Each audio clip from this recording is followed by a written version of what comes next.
Hi friends, this is Caitlin. Welcome back to my channel, or welcome if this is your first time. Today we are making the most me card I could possibly think of. We're going to be using this Sweet Dragon from the Dragon Trio stamp set from Sweet November Stamps, as well as the Coffee Break stamp set from My Favorite Things. I am just so in love with these two sets, and nothing felt more me this week than making a coffee themed dragon splatter, messy, super fun card. So that is what we're going to do today.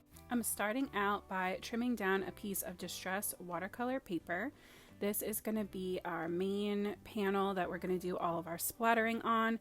So I'm trimming it down so that there's just a little mat around it when we're done. So it's 5 1/4 by 4 inches. And I'm going to start by going in with my distress inks and just creating a really pretty kind of vignette, faded, inky frame around the whole thing before we start adding in our splatter and our stamps. So this video is going up on a Saturday. I am a little bit late. I just wanted to let you guys know I did get a new job about a month ago, and it's been an interesting transition for me.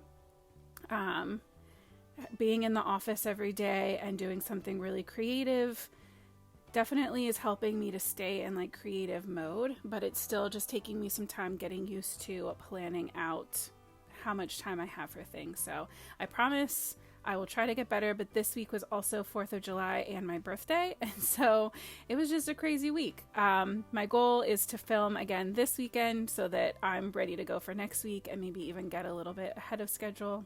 What a concept, right? So thank you for being patient with me. I'm not going anywhere, I promise. Just there might be a couple times where I upload on Saturday instead of Friday. Hopefully by the fall I can get back into a very normal routine, and hopefully sooner rather than later I can start adding in a second video every once in a while too. That's always been my plan. So I went around the edges and inked them up with antique linen, vintage photo, and ground espresso, and now I'm taking the coffee ring stamp from that My Favorite Things stamp set. I inked it up once with the ground espresso, then I inked it up with that vintage photo, and kind of like modeled it up so that I had one that was lighter, kind of layered, and then in the opposite upper right corner stamped just that single one again. Now I'm going to start my splattering. So I just took my ground espresso and smushed it into an acrylic block. I added a little spray of water, and now I'm just picking that up and kind of having fun tapping it and getting messy all over. I have this re-inker of vintage photo, but I put way too much. Like 1 drop, half a drop even would be totally fine. This is so pigmented. It was my first time using it, and I was not aware of how pigmented these re-inkers were. So then I went in with a little bit of just regular clean water, and started adding some splotches, picking that up with a paper towel to help make sure that I had just a lot of texture. I grabbed the Latte watercolor gems from Pink and Main, which just has this beautiful coppery shimmer, and I am watering that down and splattering that too. I ended up going back over this with more kind of water too, and it kind of created a gold effect that I don't hate, but I kind of wish that I had not had my background so wet when I applied that. I wish that the shimmer had kind of stuck together a little bit more. So I'm going back in now with my vintage photo and inking up the edges and really tilting my sponge so that I get some extra pigment kind of all over the edges, but I really like that where the very outer edge of the paper is like nice and dark. I think it helps to ground the whole thing. Then I took my honeybee stamps, honeybee stamps Intense Black ink, the Be Creative ink. That's my favorite right now Copic coloring friendly ink pad to use, and I stamped out my Sweet Little Dragon from Sweet November Stamps. I have been wanting to use this set so bad, and I just wasn't positive how I was going to use it. I wasn't really feeling up to coloring a whole scene today, and I just thought that this was like the perfect scenario of creating this really sweet little coffee dragon. My kids are playing a game on their like Amazon tablets right now, where they're breeding all these dragons and coming up with all these different combinations. And so it just made me think of coffee dragons, I guess. So I am going in with some super dark e-markers to start filling in these shadows. I definitely wanted a really strong contrast, and I really wanted that my darkest colors to be really dark and deep on here. So I went in with my E59 and 49 just to really start shading that in. My kind of medium color is going to be that E57, and my E55 is currently out of commission, so I'm going to change up my highlight shade a little bit. I probably normally would have just gone straight to the E55, but sometimes that's cool to play with a different color combination, and even if it's out of necessity and not out of pure creative inspiration, it's still fun to do something different. So don't feel like if you don't have, I certainly don't have the full Copic collection. So even if you're missing a number here or there, don't think that you can't use your markers, because the E35 subbed in really nicely and still gave that really rich coffee caramel kind of color that I was going for. How's that for some alliteration?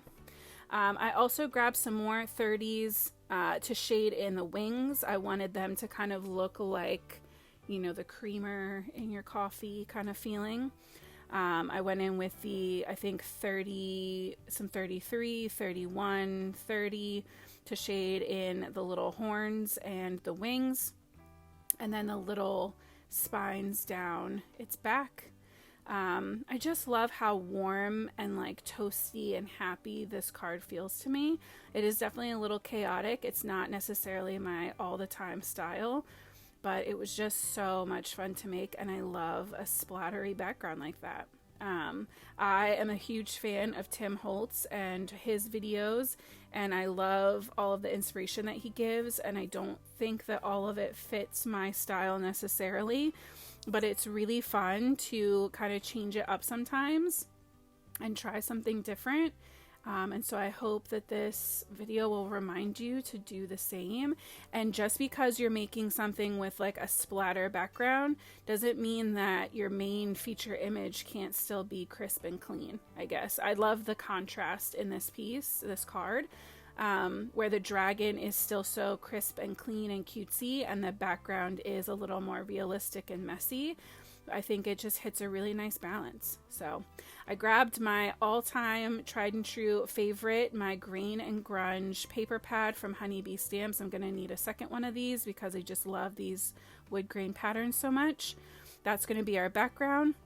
And then I grabbed this huge chunky sentiment from the Coffee Break stamp set that I showed you guys earlier. And I'm going to be embossing this with Pink and Main's Coffee Talk glitter embossing powder, and this stuff is magical. It is beautiful. I have had it for a while. I don't think I've ever actually used it. It is gorgeous. I loaded up my paper with the anti-static powder tool first because I knew it was probably still a little bit damp. And then I did something that I hope you can learn from me too. While this was still warm, I touched the embossing and smeared it all over my paper. So don't do that. Give it a couple minutes to dry before you test it out to make sure that it's good. Luckily, I used a sand eraser and I was able to ink over it just a little bit, and I think I kind of did a good enough job making it fade away.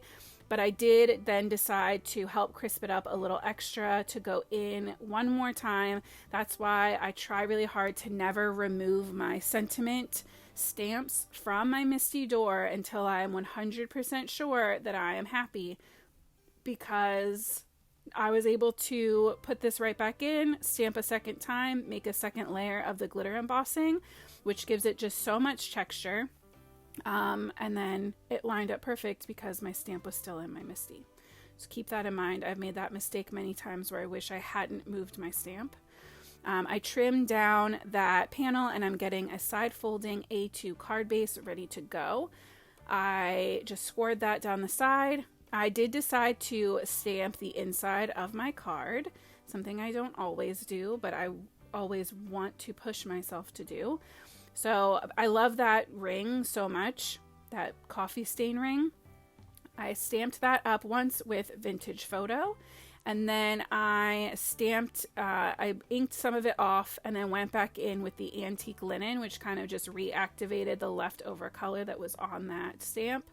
I stamped that down again, and then I stamped in the little espresso beans with the ground espresso ink, so it has all 3 shades from the front of our card represented. And I went in with my ground espresso one more time for the "It's like I'm a mind reader." I just thought that was so cute. Like, there's coffee in your future. It's like I'm a mind reader, or like I'm a fortune teller. I just thought that worked really well with kind of the fantasy theme going on with our dragon too, and all the glitter and everything. So I got my wood grain panel adhered down flat with a liquid glue, and then to help even out the warping on my watercolor paper, I did foam tape the whole back of it, and I'm going to add that to my card panel. This is just really gonna create a nice thin tiny little mat where you can see that wood grain texture all the way through. Then I added some black super thin foam squares for just a hint of dimension. These are from Simon Says Stamp. I love them, and they come in a pack that has the thin and the thick, the large and the small together of the thin sized foam squares. Absolutely recommend. I added them to the back of my dragon and then got him into place. I then went in with the roasted coffee sequin mix from Pawsome Stamps. This is the most beautiful coffee colored, some gold shimmer, all different sizes sequin mix. I love this thing. I love this mix so much. I added those in with my liquid glue and just put them in place using my Katia Studios embellishment wand. You can use whatever embellishment wand makes you happy. I think they're all honestly pretty similar.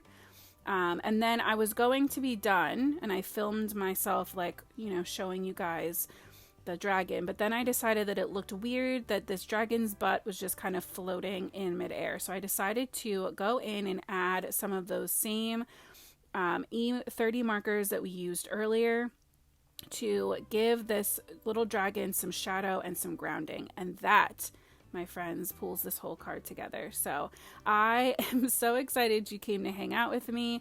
I hope that you love all of the texture and different finishes in this card, and it inspires you to play with your products. Thank you so much for coming to hang out. I hope that you have the most amazing week. I'll see you soon. And until then, happy crafting.